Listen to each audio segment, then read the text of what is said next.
समय मुगलों के गुलाम रहे, फिर अंग्रेजों ने 200 साल राज किया। और अंग्रेज तो एक ऐसा इंतजाम करके चले गए। लॉर्ड मैकाले ने एक एजुकेशन सिस्टम दिया हमारे देश को, और उसका मानना था कि हम जब इस देश को छोड़कर भी चले जाएंगे, इनको आज़ादी देकर भी चले जाएंगे, तो भी ये लोग मानसिक तौर पर गुलाम रहे।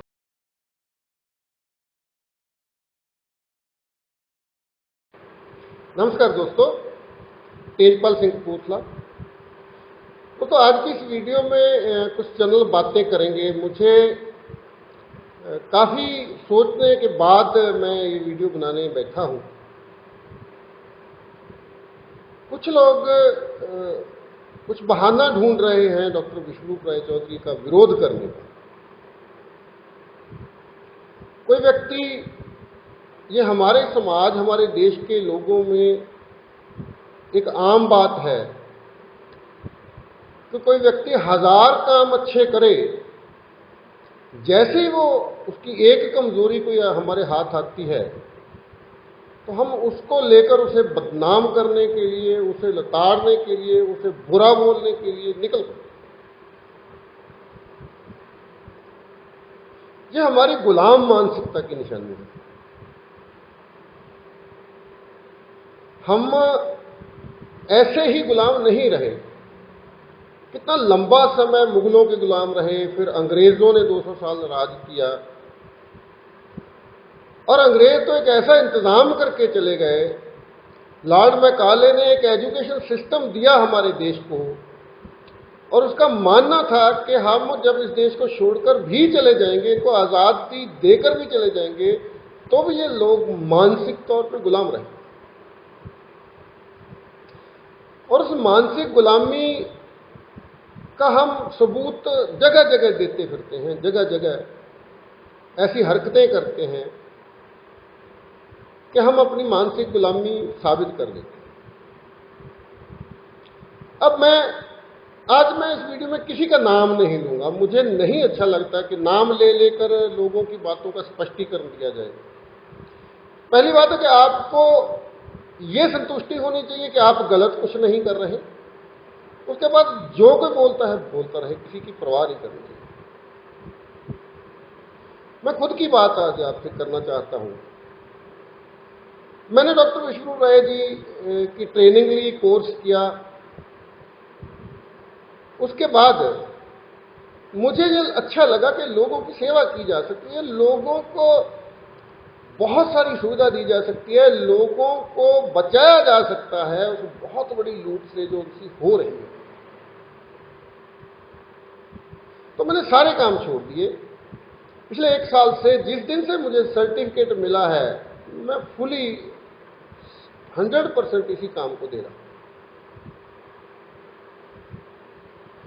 अब पूरा दिन मेरे पास फोन आते हैं, मेरे पास मैसेजेस आते हैं। मैं पूरा दिन उनको अटेंड करता हूं, जवाब देता हूं। जो मुझे आता है उतना मैं सलाह देता हूं, जो नहीं आता उसको सीखने की कोशिश कर रहा हूं। तो अब एक मेरा सवाल है, मैं ये सेवा कर रहा हूं, अगर मैं लोगों के लिए कुछ अच्छा कर रहा हूं, तो क्या मैं अपने परिवार को किसी मंदिर या गुरुद्वारे में छोड़ाऊं? मैं परिवार का मुखी हूं, मेरी जिम्मेदारी है घर चलाना। तो मेरे लिए क्या हल है? क्या मैं ऐसा करूं कि मैं ये सेवा और भी बढ़ चढ़ कर पाऊं, लेकिन मेरा अपना घर भी चलता रहे? मुझे बहुत ज़्यादा पैसों की जरूरत, मुझे बहुत ज़्यादा ऐशो इशरत की जिंदगी में नहीं जीना चाहता, लेकिन बेसिक नीड्स तो है ना। अगर मैं पूरी फैमिली के लिए DIP डाइट उनको खिलाना चाहता हूं, तो कम से कम मुझे 250-300 रुपया रोज चाहिए, केवल डाइट। बाकी बिजली पानी, बाकी सारे खर्चे हैं। तो क्या मुझे इस काम को छोड़ देना चाहिए, कोई और काम कर लेना चाहिए? जिससे मैं कोई जॉब करूं, कोई नौकरी करूं और मैं अपने घर का गुजारा चलाऊं, या मुझे यही काम करते रहना चाहिए और मुझे अपने परिवार को कहीं भूखा मरने के लिए छोड़ देना चाहिए।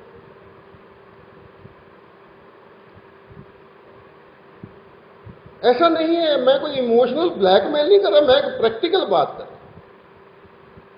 तो मैंने सोचा कि कौन मेरे को फाइनेंशियल सपोर्ट कौन कर सकता है, कहां से मेरा घर कहां से चल सकता है।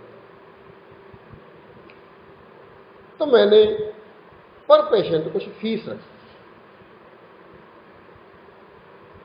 वो व्यक्ति जो पिछले 20 साल से डायबिटीज की दवा खा रहा है, हजारों रुपए की दवा खा चुका है, पता नहीं आने वाली जिंदगी में वो लाखों रुपए की दवा खाएगा, 2000 रुपए लेकर उसको केवल डाइट चार्ट नहीं देता, सर्विस देता हूं। जब तक वो चाहता है वो फोन करके मेरे से सलाह लेता है।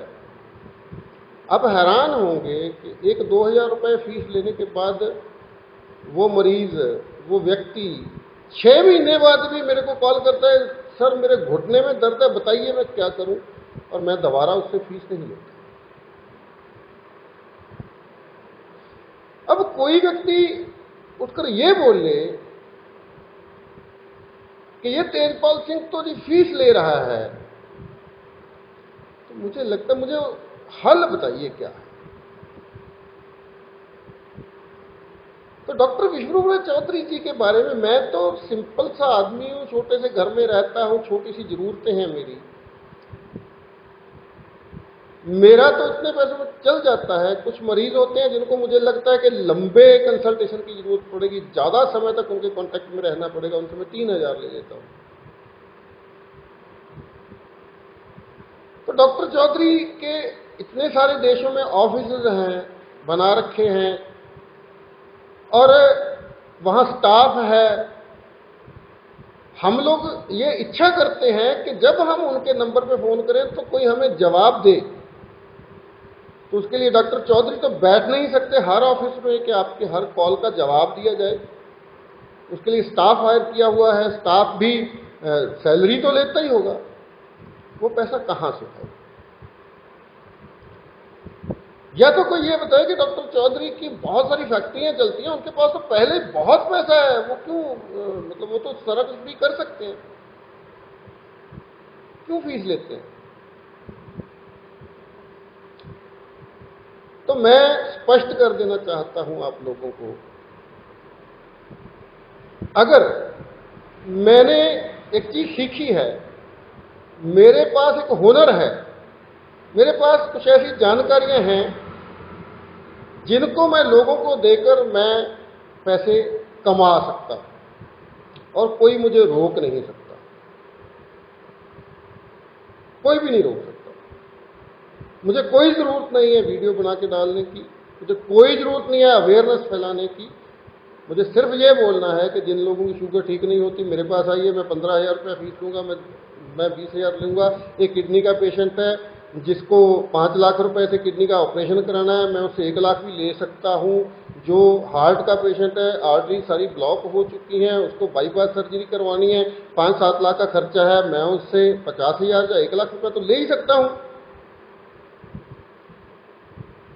लेकिन अगर मैं ये बोलता हूं कि मुझे ऐसा कुछ नहीं करना है, मुझे एक छोटी सी फीस लेकर लोगों को इलाज करना है और बाकी समय मुझे लोगों को अवेयर करने में लगाना है, मुझे सेमिनार करने हैं, मुझे मीटिंग्स करनी है, मुझे लोगों को वीडियो बनाकर जागृत करना है, तो आपको इतराज क्यों? किसी को कोई इतराज होना चाहिए। डॉक्टर विष्णुप्रिया चौधरी जी ने हर वीडियो में अपनी डाइट को एक्सप्लेन किया है, हर उनकी किताब में पिछले कुछ पन्नों पे डाइट बताई गई है। अभी 2 दिन पहले उन्होंने वीडियो बनाकर पूरी की पूरी डाइट बताई है, आप अपने घर में कैसे बिना अस्पताल जाए आप ठीक हो सकते हैं। इस सब के बावजूद भी अगर कोई व्यक्ति बोलता है कि नहीं जी मुझे तो उनकी आवाज में ही डाइट चार्ट चाहिए, मुझे तो उनसे ही डाइट चार्ट चाहिए। उसके लिए अगर वो फीस लेते हैं उसमें क्या बुरा है? अगला सवाल आता है कि ये गरीबों का देश है, यहाँ 85% लोग गरीब हैं, उनके पास तो 50 रुपए रोज की आमदनी भी नहीं है, वो कहां से 21,000 दे सकेंगे? तो भाई साहब, मैं आपसे बोलना चाहता हूं कि अगर ये डाइट किसी ने फॉलो करनी है तो कम से कम 100 रुपया रोज का खर्चा है। 100 रुपया रोज का खर्चा है। फ्रूट और सब्जी आपको खानी है। मैं ये नहीं बोलता कि आपका दवाइयाँ का खर्चा कम होगा, आपका दूध का खर्चा कम होगा और खर्चे कम होंगे तो टोटल आपका वो बिगड़ेगा नहीं, बजट नहीं बिगड़ेगा। लेकिन जिस व्यक्ति की कमाई ही 50 रुपये है वो अपने परिवार को या खुद DIP डाइट नहीं कर सकता, और ना ही वो 21,000 फीस देगा। 21,000 रुपये फीस कौन देता है? जिसके पास पैसा है। मेरा तजुर्बा ये है, बहुत से फोन कॉल आते हैं तो मेरा पहला सवाल होता है, क्या आप DIP डाइट के बारे में जानते हैं? तो जवाब होता है, हाँ जी, हमने वीडियो देखा है, आप घर में कर सकते हैं। जी हाँ, कर सकते हैं, कीजिए। इसके लिए कोई फीस नहीं है, कोई चार्जेस नहीं है।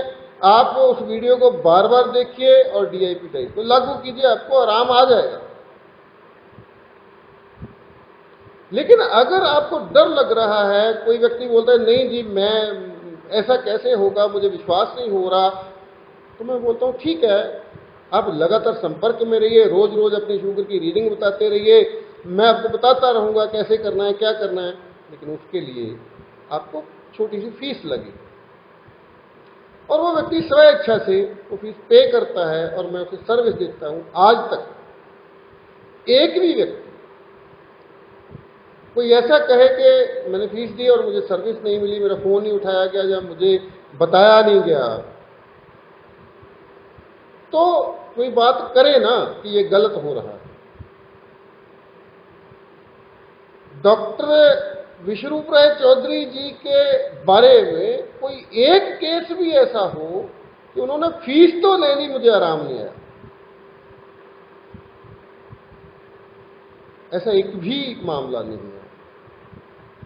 अभी अभी मुझे व्हाट्सएप पे एक मैसेज आ रहा था कि आप तो जी झूठ बोल रहे हैं, मेरी मम्मी को डायबिटीज थी, हमने DIP डाइट शुरू की, फर्क नहीं पड़ा। मैंने उनको बोला मुझे नहीं पता आपने क्या किया, आप मेरी निगरानी में करेंगे तो आपको जरूर फर्क पड़ेगा, मैं जिम्मेदार हूं, आप फीस पे कीजिए। कर रहे हैं। हम ऐसा क्यों सोचते हैं कि जो लोग लोक सेवा करेंगे, जो लोग जन सेवा करेंगे, वो फटे कपड़े होने चाहिए, उनके पांव में टूटी सी चप्पल होनी चाहिए, उनके घर वाले भूखे मरने चाहिए, तभी हम मानेंगे कि लोक सेवा करते हैं, तभी हम उनको जन सेवक मान सकते हैं। अगर उन्हें टाई लगा ली, अच्छे कपड़े पहन लिए, अगर वो अपने परिवार का पेट भर के खाना खिला रहे हैं उनको, तो हम मानेंगे कि वो लोगों को लूट रहे हैं, वो जन सेवक नहीं है।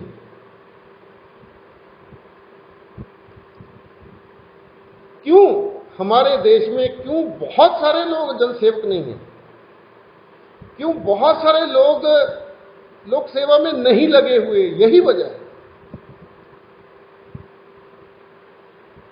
या तो उनका घर नहीं चलता, वो चुप करके घर बैठ जाते हैं, और या फिर ऐसे कुछ लोग उन पे किंतु परंतु करते हैं। तो हर व्यक्ति सोचता है यार मैं लोगों के लिए करता हूं, लोग ही मुझ पे किंतु परंतु करते, तो छोड़ो, मुझे क्या लेना है, जैसे बाकी दुनिया जी रही है मैं भी जीऊंगा। कल को अगर डॉक्टर विश्वरूप राय चौधरी अपना एक बड़ा सा अस्पताल खोल लें और एक दिल के मरीज को यही डाइट 1 लाख रुपए में बेचना शुरू कर दे, तो क्या बिगाड़ लेंगे हम उनका? कोई कानून है जो ये बोलेगा कि, या हमें कोई अधिकार है ये बोलने का कि आप क्यों ले रहे हो वो पैसा? उनकी काबिलियत है, उनकी रिसर्च है, उसके बदले में वो जितना चाहे पैसा ले सकते हैं। लेकिन अगर वो नहीं ले रहे हैं तो हमें प्रॉब्लम है। अभी परसों जो वीडियो डाली उन्होंने स्पष्ट बोला कि कुछ लोगों ने मुझे बोला है कि आपको हम फाइनेंशियल सपोर्ट करना चाहते हैं। हम आपको आर्थिक मदद करना चाहते हैं। तो उन्होंने जवाब दिया, उन्होंने अपना बैंक अकाउंट नहीं दिया, उन्होंने जवाब दिया, अगर आप रियल मानों में मेरी मदद करना चाहते हैं, फाइनेंशियल हेल्प करना चाहते हैं, अपने आसपास 10 गरीब लोग देखिए, वही पैसा आप उनकी मदद कर दीजिए, मुझे मदद की जरूरत नहीं। अब ऐसे व्यक्ति के बारे में कुछ लोग ऊल जलूल जैसी बातें बोलें, कुछ लोग उन पर किंतु परंतु करें, तो मुझे लगता है हम लोगों को अपनी बुद्धि का इस्तेमाल करना चाहिए। मुझे बहुत दुख होता है, अभी आज ही फोन आया, मैं जी डॉक्टर साहब की सभी वीडियो देखता हूं, मैं उनका बहुत फैन हूं, मैं उनका फॉलोअर हूं, आप बताइए कोरोना है कि नहीं है। कमाल की बात है। मैंने बोला इसका मतलब आपने डॉक्टर साहब की कोई भी वीडियो नहीं देखी, अगर देखी है तो ध्यान से नहीं देखी। अगर आपने देखी है डॉक्टर साहब की वीडियो तो आपका ये सवाल कभी नहीं हो सकता था कि कोरोना है या नहीं। असल में होता क्या है कि हम किसी की भी बातों से प्रभावित हो जाते हैं, उसके फॉलोअर बन जाते हैं।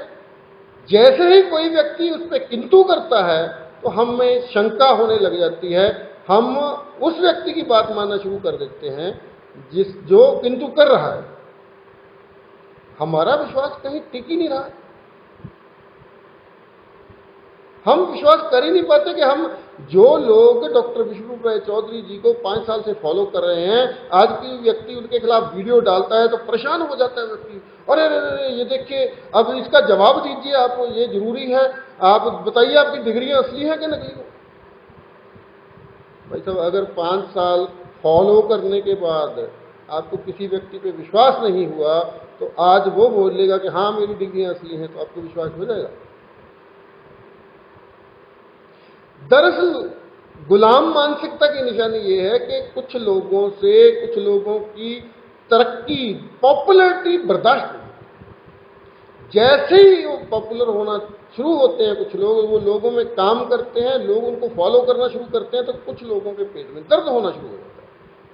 तो फिर वो खोजना शुरू करते हैं, इधर उधर नेट पे, कहीं उनके परिवार में, उनके गांव में जाएंगे, इसकी कोई कमजोरी तो पता चले जिसको लेकर हम इस पे कीचड़ उछाल सकें, इसको बदनाम कर सकें, इसकी इस पॉपुलैरिटी को खत्म कर सकें।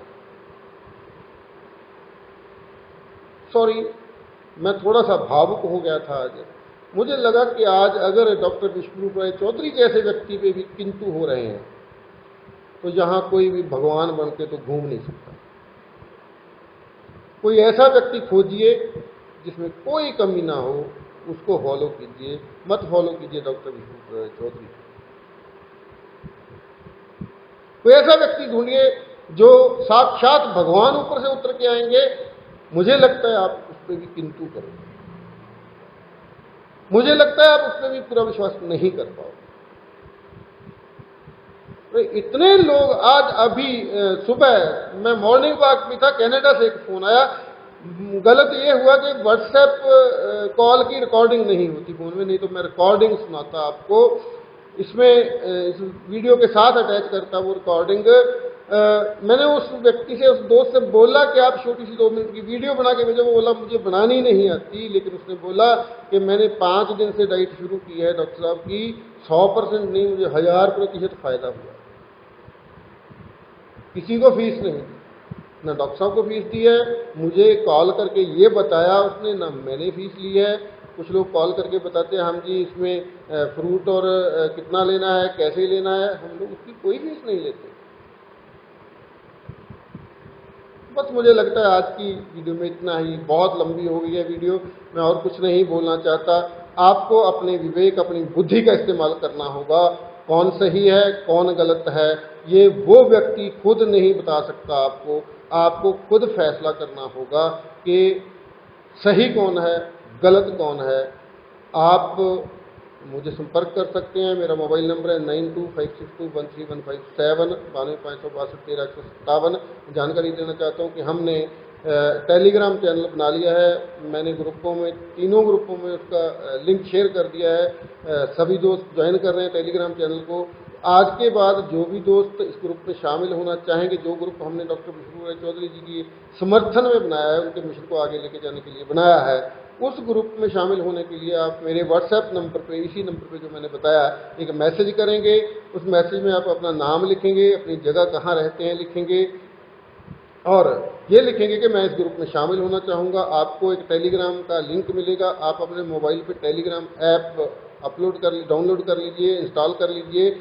हम कल इस ग्रुप को 2 घंटे के लिए 10 से 12 खोल लेंगे और हम लोग चर्चा करेंगे उन मुद्दों पे जो आज विचारने के लिए ज़रूरी हैं, जिन पे विचार करना ज़रूरी है, उन मुद्दों पे चर्चा करेंगे। किसी को कोई समस्या है वो उस ग्रुप में शेयर कर सकते हैं, मैं अपनी काबिलियत के हिसाब से जवाब देने की कोशिश करूँगा। तो बने रहिए हमारे साथ। ये YouTube channel life without medicine, इसको सब्सक्राइब कर सकते हैं आप, ताकि इन फ्यूचर आपको नोटिफिकेशन मिलता रहे। आप सबका बहुत बहुत धन्यवाद, शुक्रिया, मेहरबानी। कोई शब्द अधिक बोला गया हो या कोई गलत बोला गया हो या किसी को मेरे इन शब्दों से किसी के मन को कोई ठेस लगी हो तो हाथ जोड़कर माफ़ी चाहता हूँ, मुझे माफ़ कर देना। आप सबका धन्यवाद, शुक्रिया।